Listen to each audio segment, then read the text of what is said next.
When Mr. Tan was diagnosed with cancer, he promptly made a will.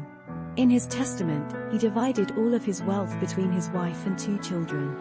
After a lengthy struggle with cancer, he was unable to beat it and left peacefully. Mr. Tan's wife had been expecting for 6 months at the time of his death. She was concerned about whether the unborn child would be able to inherit his late father's estate.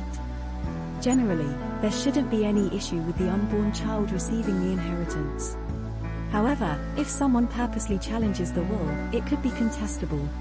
Why is this so? It's because her husband didn't mention the names of the children. Instead, he just stated that he was leaving all his assets to his children, meaning that the 2 children were considered beneficiaries in the will. The unborn child, on the other hand, would not be considered as a beneficiary in the will, and may not inherit anything from it. To be safe, it is recommended to include a stipulation in the will stating a child en venta samir, to protect the unborn child when receiving the inheritance. Therefore, when a husband is writing a will while his wife is pregnant, it is always a good idea to include a specific clause a child en venta samir to avoid any contest and mess that might occur. Should you need more clarification, please contact us at 012-228-1959.